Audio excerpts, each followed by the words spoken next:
நண்பர்களே, இந்த ஃபைட்டர் மீனுக்கு புது பேர் வச்சாச்சு. அந்த புது பேரு ராக்கி 2. இந்த மாதிரி ஏதாவது நடக்கும்னு தான் ராக்கி படத்தோட சீரிஸ் நேம் மீனுக்கு வச்சேன். ராக்கி 2க்கு இந்த பவுல் பிடிச்சு போயிடுச்சு. ஏன்னா இவனை நான் வாங்கும்போது அவனை ஒரு சின்ன கண்ணாடி கிளாஸ்ல தான் வச்சிருந்தாங்க. இன்னைக்கு மார்னிங் எழுந்ததே லேட்டு.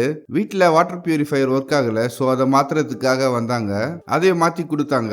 அப்புறம் நம்ம குண்டாவும் மயிலும் நல்லா இருக்காங்க. நான் குளிச்சு முடிச்சிட்டு மயிலாடுதுறைக்கு கிளம்பிட்டேன். ஆமா நண்பர்களே, மினி இட்லி சாப்பிடணும் போல இருந்தது. அதுக்கு தான் மயிலாடுதுறை கிளம்பிட்டேன். ஹோட்டல்லையும் நெய் மணக்க மணக்க மினி இட்லி கொடுத்தாங்க.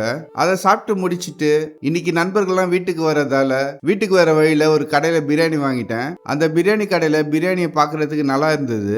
ஆனா டேஸ்ட் சுமாரா தான் இருந்துச்சு. நம்ம சென்னை அளவுக்கு இந்த ஊர்ல பிரியாணி கிடைக்கிறது இல்லை நண்பர்களே. அப்புறம் பிரியாணி சாப்பிட்டு முடிச்சிட்டு ஈவினிங்கா நண்பர்கள் கூட பீச்சுக்கு வந்துட்டோம். எப்போ பீச்சுக்கு வந்தாலும் என் பைக்கை ஒரு வீடியோ எடுப்பேன். அதையும் எடுத்து முடிச்சேன். அப்புறம் பூம்புகார் பீச்ல நெடுங்கல் மன்றம் கிட்ட போட்டோஸ் எடுத்தோம். என் ஃப்ரெண்ட் அவர் பையன் கூட விளையாடிட்டு இருந்தாரு. அது அவருக்கே தெரியாம கேண்டட் வீடியோவை எடுத்து கொடுத்தேன். அவரும் ஹாப்பி ஆயிட்டாரு. நெக்ஸ்ட் நம்ம தம்பி பாலாஜி எல்லாருக்கும் சுண்டல் வாங்கி கொடுத்தாரு. சுண்டல் சாப்பிட்டு முடிச்சிட்டு பீச்சில் நல்லா ஆட்டம் போட்டுட்டு வீட்டுக்கு கிளம்பிட்டோம். சரி நண்பர்களே, நாளைக்கு அடுத்த விளாக்ல சந்திக்கலாம். அதுவரை சிரிச்சுட்டே இருங்க, சந்தோஷமா இருங்க.